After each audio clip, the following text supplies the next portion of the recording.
Bismillahirrahmanirrahim. Ada beberapa hal yang disunatkan ketika kita memasuki kamar mandi atau memasuki WC sebagai kesopanan, sebagai adab, sebagai orang Islam. Banyak hal-hal yang mungkin terlihat sangat sepele, tapi ternyata itu diatur dalam Islam. Walaupun nilainya merupakan sebuah kesunatan, tapi ini merupakan hal yang harus dibiasakan sebagai kesopanan kita sebagai orang Islam. Dalam kitab Fathul Mu'in, Syekh Zainuddin menuturkan beberapa di antara adab-adab atau hal-hal yang disunatkan ketika memasuki WC. Wa yundabu lidakhilil khallai, dan disunatkan bagi orang yang memasuki kamar mandi atau memasuki WC jamban. Yang pertama, ayyuqaddima yasaruhu, mendahulukan kaki kirinya. Jadi ketika masuk pintu WC, mendahulukan atau toilet, mendahulukan kaki kiri. Kaki kiri terlebih dahulu ketika masuk WC.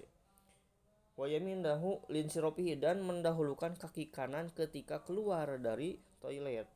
Ketika keluar dari toilet, kaki kanan terlebih dahulu. Jadi masuk mendahulukan kaki kiri, keluar mendahulukan kaki kanan. Bi aksil masjidi, berbeda halnya dengan masjid. Masjid justru sebaliknya dari aturan tersebut. Jadi ketika masuk toilet, kaki kiri terlebih dahulu, ketika keluar kaki kanan terlebih dahulu. Kalau masjid berarti sebaliknya, ketika masuk kaki kanan terlebih dahulu, ketika keluar kaki kiri terlebih dahulu, mendahulukan kaki kiri. Lalu poin yang kedua yang disunatkan ketika akan memasuki toilet, yakni melepaskan barang atau hal-hal yang mengandung asma mu'azzam, asma yang diagungkan. Jika misalnya dalam pakaian, cincin, atau misalnya peci, ada asma-asma mu'azzam yang diagungkan, baik itu asma Allah, Al-Quran, nama Nabi, nama malaikat, itu dilepaskan terlebih dahulu. Sebagaimana Rasulullah SAW terlebih dahulu melepaskan cincinnya, yang dimana pada cincinnya itu dalam sebuah riwayat ada kalimat syahadat. Ada syahadat pada cincin tersebut. Lalu yang kedua, wa yaskuta hala khuruji kharijin.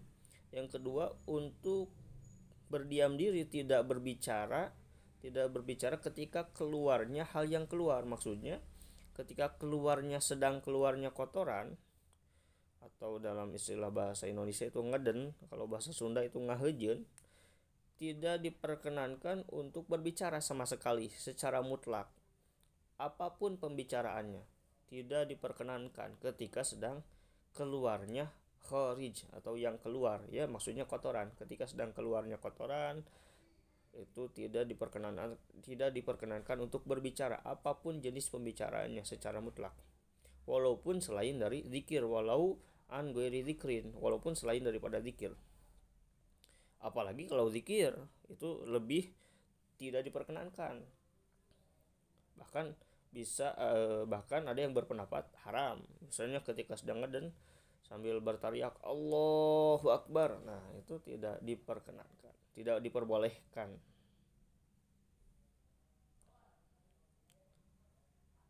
Lalu yang selanjutnya, wa fi ghairi halil khuruji, ketika tidak dalam kondisi keluar, maksudnya masih di dalam toilet, hanya saja kondisinya bukan sedang ngeden, tidak ada yang sedang keluar, tapi sedang menunggu misalnya.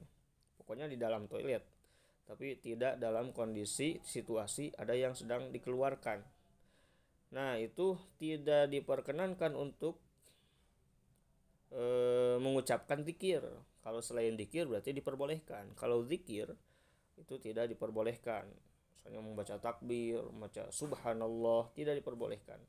Walaupun bukan sedang ngaden, tidak sedang ngahejin. Lalu poin selanjutnya adalah menjauhkan diri dari orang-orang. Maksudnya ketika kita akan melaksanakan buang air, akan buang hajat, itu menjauhi orang-orang, disunatkan untuk menjauhi manusia walaupun ketika kencing. Kadar jauhnya dalam I'anatul Talibin, hasiah dari Fathul Mu'in sendiri, kadar jauhnya itu ketika memang tidak terdengarnya suara, tidak terdengarnya obrolan-obrolan, dan tidak akan tercium baunya tidak tercium oleh orang-orang lain, orang-orang di sekitar. Lalu bersembunyi, menutup diri, tidak di tempat yang umum terlihat oleh orang lain ketika buang air. Lalu selanjutnya tidak buang air di kolam misalnya yang hukumnya mubah dan menggenang, diam. Hukum airnya yang diam, rokid. Selagi air tersebut yang dipakai tempat buang air itu malam yastabhir, tidak banyak, tidak sangat banyak. Seperti misalnya ya kalau banyak berarti diperbolehkan. Jadi tidak diperbolehkan, tidak diperkenankan buang air di kolam misalnya atau di air yang mubah. Dan rokid itu stagnan atau ya diam, airnya tidak mengalir, air yang tidak mengalir selagi air tersebut memang tidak sangat banyak, tidak yastabhir itu melaut, maksudnya tidak banyak. Lalu tidak di tempat berbicara, bukan di tempat umum, tempat orang-orang biasa mengobrol. Nah, dipakai misalnya buang air kecil, misalnya ada tempat nongkrong, nah tidak diperbolehkan buang air kecil di tempat tersebut yang tidak dimiliki, maksudnya tempat umum, tidak bukan milik seseorang, itu sunat hukumnya. Kalau milik seseorang maka hukumnya menjadi haram.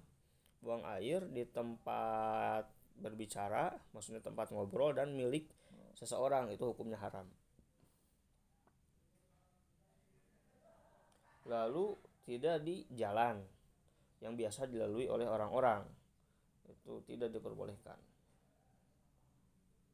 Bahkan ada yang berpendapat hukum buang air besar atau gawut fiha itu haram